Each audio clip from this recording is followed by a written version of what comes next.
Divide and conquer, right? Here we go. Oh, nope, gotta run. Small sacrifice there. You are mine. Be honest, Your stuff. you've seen these before.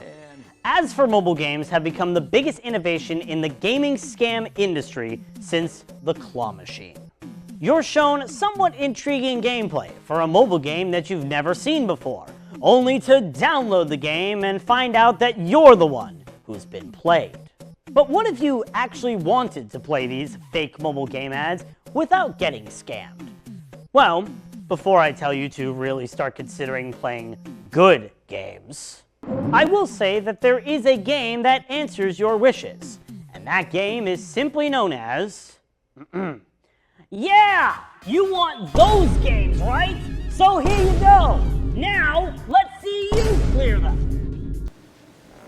I may have lied about the simple part. In this episode of Cartridges and Consoles, we'll look into this parody game that brings to life those fake mobile game ads you keep seeing online, and show how it can be a somewhat enjoyable experience. But like the ads, it's only for a while before it overstays its welcome. Yeah, you want those games, right? So here you go, now let's see you clear them, is not only one of the frontrunners for the Guinness Book of World Records Award of Longest Video Game Title, but is a game released in 2023 and developed by Monkeycraft, who are mostly known for working under Bandai Namco on the Katamari and Klonoa remakes. The game is a minigame compilation of those games that appear in ads for mobile games on social media. The 5 minigames included are as follows. Pin pull. Pull the pins out in the correct order to safely get the treasure or to defeat all the enemies. Number tower. Defeat enemies with a lower level than your own or collect special items to advance your character level and try to defeat every enemy within the towers. Parking lot. Get all the cars out of the parking lot without causing a jam or hitting pedestrians. Cash run. Use cash you collect to get over obstacles and make it to the goal. And lastly, color lab. Separate the colored liquids so that they're each in their own test tube. Completing any stages within these different minigames will earn you IQ points, which will unlock more stages in every minigame, as well as coins which you can spend at the gotcha machine to earn titles and backdrops for your title plate. Completing all the stages within a minigame will also unlock the Rank Up Challenge mode, where you have to beat 3 levels of that minigame in a row as fast as possible, and there's achievements in the form of missions for you to complete. Now, one thing I think the game benefits from is how simple it is to play. Every game takes at most 1 button and the D-pad or control stick if you're using a controller, meaning it's a game that's easy for anyone to pick up and play. Plus, there's tutorial stages scattered through the minigames that are meant to introduce you to the concept at hand, meaning you will rarely get caught unaware of what's going on. This simple gameplay is supported by the very simplistic graphics, with almost every character being represented as a stick figure or something that looks right out of a stock image search, and this art style remains consistent through every game. And if you're wondering why the characters are all stick figures, please refer to the less entertaining Japanese title for this game. I tried making stick figures of those games that I saw somewhere, but will you be able to clear them? Additionally, there are hundreds of levels across all the minigames to complete, each one having their own level of difficulty. While some minigames have more stages than others, with the biggest example being Pinball having as many or more stages than any other 2 minigames combined, it still ensures there's a lot of content you can get out of this game. The missions and challenges even add on to the amount of content included. For example, the rank up challenges have online leaderboards showing you how fast people are able to beat the stages in question, giving you incentive to get a fast time and join your fellow players at the top of the leaderboard. Meanwhile, for missions, while some of them are as simple as collect a certain amount of IQ points or stars, some of them require you to beat stages in a specific way, giving you an extra sense of challenge if you're going for completion status. There even is a set of missions that rotates out daily, giving you a sense of replayability and a small urge to come back as much as you can. Also, as one more small positive, the title card system allows for you to come up with funny names to display yourself as, which is a general thing that a system like this allows, but it still can be found entertaining for the right person.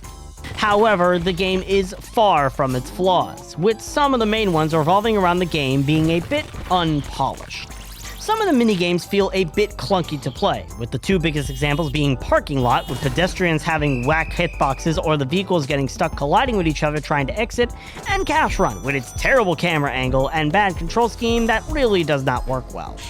Speaking of controls, while I again get that the minigames in question are supposed to feel like mobile games, playing this game with a controller or even a touchscreen does not feel that fluid, which I get can add to the low quality feeling these games are supposed to have, but it still bears mentioning. The cherry on top of all of this, however, is the fact that some parts of the menu interface are less than ideal. This is mainly illustrated with unlocking stages with your earned IQ points, where all the stages unlock individually as part of an unskippable animation. So with this in mind, what happens when you have a surplus amount of IQ points and go to a minigame you haven't played in a while?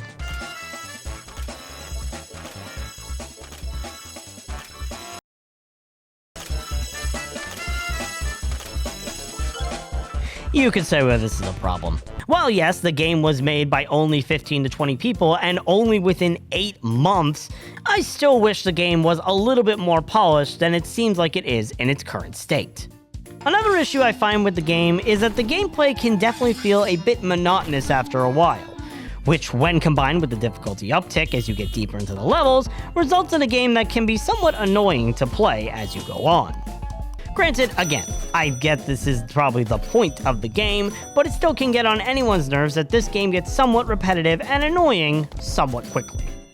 The final small issue I ran into, which definitely won't be the case for everyone, revolves around the game's completion status.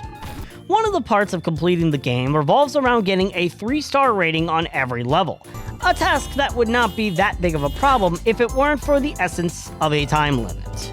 While the time limit does make sense, what doesn't make sense is how strict the limit can be to get the 3-star rating, almost requiring you to mash the button in some instances just to get the highest rank possible. Again, it's not a massive issue as it's just one complaint about a small part of the game, but I do wish there was a bit more leniency in this specific part of the game. Overall, Yeah, You Want Those Games can be considered a good parody of fake mobile games, but is one that is plagued by minor issues that do add up. It is kind of neat that Monkeycraft took the time to make all these fake mobile games, comprise them all into one title, and then poked fun at the fact that everybody wanted to play them with the title, and the content that is included here definitely lives up to the task. However, there are some issues that do hinder the overall experience, especially when most of them are revolving around the game just not feeling as polished as it should be, even if it is to add to the joke. The game isn't bad, but also isn't great either. I'll happily recommend it if you're looking for a basic collection of minigames around mobile games, but don't expect it to be anything more than that, and a few extra knickknacks. Yeah, you want those games, right? So here you go, now let's see you clear them against my rating of 6 cartridges out of 10.